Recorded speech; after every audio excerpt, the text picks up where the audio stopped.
RSS ने 52 साल तक तिरंगा झंडा आरएसएस के मुख्यालय पर क्यों नहीं फहराया? राष्ट्रीय ध्वज के खिलाफ अभियान चलाती थी आरएसएस। और मैंने कहा कि डॉक्टर हेडगेवार का मैं एक पत्र पढ़ना चाहता हूं। पूरी की पूरी आरएसएस चिल्लाने लगी, बीजेपी चिल्लाने लगी। उनको पता था कि अगर संजय सिंह ये पत्र पढ़ देंगे तो पूरे देश में सच्चाई सामने आ जाएगी, आरएसएस की सच्चाई सामने आ जाएगी, बीजेपी के पुरखों की। और आज मैं हैरान था कि अपने सबसे सम्मानित व्यक्ति की चिट्ठी नहीं पढ़ने दे रहे हैं आरएसएस और बीजेपी के लोग। वो कौन सी कलंकित चिट्ठी है जिसको बीजेपी और आरएसएस के लोगों ने आज मुझे सदन में नहीं पढ़ने दिया? ये 21 जनवरी 1930 की चिट्ठी है जो डॉक्टर हेडगेवार ने अपने स्वयं सेवकों को लिखा था और ये कहा था कि 26 जनवरी को शाम को 6 बजे आप लोग अपनी अपनी शाखाओं में आरएसएस का झंडा फहराएंगे, तिरंगा झंडा नहीं फहराएंगे। आप जानते हैं आरएसएस की शाखाओं में कभी तिरंगा झंडा नहीं फहराया जाता। ये कि तुम लोग कैसे देशभक्त हो, क्या है तुम्हारी असलियत, क्या है तुम्हारी देशभक्ति? इनका जो इतिहास है, इनका जो काला सच है वो ये है कि इन्होंने आजादी के आंदोलन में क्रांतिकारियों के खिलाफ मुखबिरी की, अंग्रेजों का साथ दिया,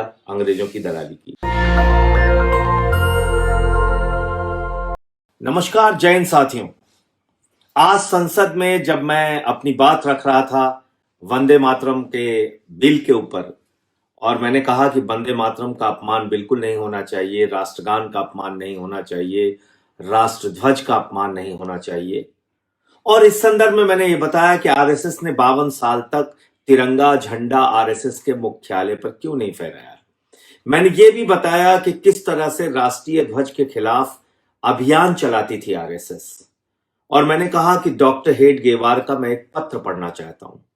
पूरी की पूरी आरएसएस चिल्लाने लगी, बीजेपी चिल्लाने लगी, क्योंकि आप जानते हैं सदन में जो बैठे हुए लोग हैं उसमें ज्यादातर लोग आरएसएस और बीजेपी से जुड़े हैं। इन दोनों संस्थाओं को अलग करके आप नहीं देख सकते। तो क्या था वो पत्र? उनको पता था कि अगर संजय सिंह ये पत्र पढ़ देंगे तो पूरे देश में सच्चाई सामने आ जाएगी, आरएसएस की सच्चाई सामने आ जाएगी, बीजेपी के पुरखों की। वो पत्र क्या था? वहां तो नहीं पढ़ने दिया, आपको मैं बताता हूं। ये 21 जनवरी 1930 का एक पत्र है डॉक्टर हेडगेवार का। डॉक्टर हेडगेवार जो आरएसएस और बीजेपी के लिए सबसे सम्मानित व्यक्ति हैं, उनकी पूजा करते हैं ये लोग। और आज मैं हैरान था कि अपने सबसे सम्मानित व्यक्ति की चिट्ठी नहीं पढ़ने दे रहे हैं आरएसएस और बीजेपी के लोग। वो कौन सी कलंकित चिट्ठी है जिसको बीजेपी और आरएसएस के लोगों ने आज मुझे सदन में नहीं पढ़ने दिया। 21 जनवरी 1930, याद रखिएगा, ये 21 जनवरी 1930 की चिट्ठी है जो डॉक्टर हेडगेवार ने अपने स्वयं सेवकों को लिखा था और ये कहा था कि 26 जनवरी को शाम को 6 बजे आप लोग अपनी अपनी शाखाओं में आरएसएस का झंडा फहराएंगे, तिरंगा झंडा नहीं फहराएंगे। आप जानते हैं आरएसएस की शाखाओं में कभी तिरंगा झंडा नहीं फहराया जाता। तो यह आह्वान क्यों दिया गया था? क्योंकि उस समय की आजादी के आंदोलन में कांग्रेस ने कहा था 26 जनवरी 1930 को हम पूरे देश में तिरंगा झंडा फहराएंगे। उसके विरोध में डॉक्टर हेडगेवार ने आरएसएस के स्वयं सेवकों को लिखा कि पूरे देश की सभी शाखाओं में सिर्फ और सिर्फ आरएसएस का झंडा फहराया जाएगा, तिरंगा झंडा नहीं फहराया जाएगा। यह है वो पत्र। मैं चाहता हूं आप लोग इसको देखें और मैंने इसको ट्विटर पे भी डाल दिया है। ज्यादा से ज्यादा इसको शेयर करें, लोगों तक पहुंचाएं, इनकी सच्चाई बताएं कि किस तरह से इन्होंने देश के साथ धोखा किया है। दूसरा तथ्य जो मुझे नहीं पढ़ने दिया गया वो भी आपको बता दूं। मैंने कहा कि भाई राष्ट्रगान का भी विरोध आप लोगों ने किया, तो सारी की सारी बीजेपी और आरएसएस के लोग जो बैठे हुए हैं सदन में वो चिल्लाने लगे। और जब मैंने कहा कि भाई आपने राष्ट्रगान का विरोध किया है, मुझे बोलने दीजिए, नहीं बोलने दिया। यह है 28 दिसंबर 1949 का ऑर्गेनाइजर अखबार जो आरएसएस का मुखपत्र है। याद रखिएगा, ये ऑर्गेनाइजर अखबार है जो आरएसएस का मुखपत्र है।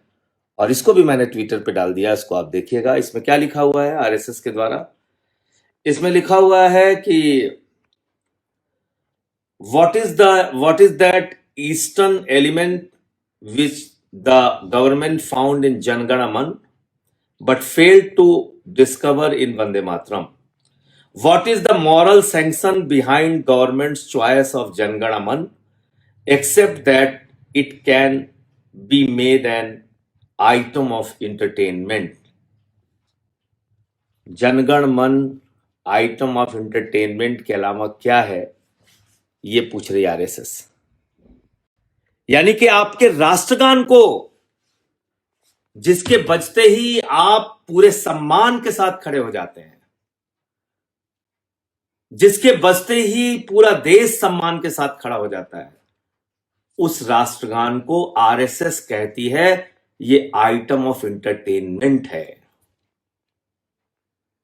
मनोरंजन का कार्यक्रम है, ये आइटम ऑफ एंटरटेनमेंट है। तो इसलिए अब आप लोगों को यह सवाल पूछना चाहिए कि तुम लोग कैसे देशभक्त हो, क्या है तुम्हारी असलियत, क्या है तुम्हारी देशभक्ति। इनका जो इतिहास है, इनका जो काला सच है, वो ये है कि इन्होंने आजादी के आंदोलन में क्रांतिकारियों के खिलाफ मुखबिरी की, अंग्रेजों का साथ दिया, अंग्रेजों की दलाली की। जय हिंद। इस सच को ज्यादा से ज्यादा लोगों तक पहुंचाइए। नेशनल दस्तक की आपसे गुजारिश है कि अगर इसको बचाना चाहते हैं तो नेशनल दस्तक को सब्सक्राइब करने के लिए रेड कलर के सब्सक्राइब बटन को दबाएं, फिर बेल आइकन की घंटी दबाएं।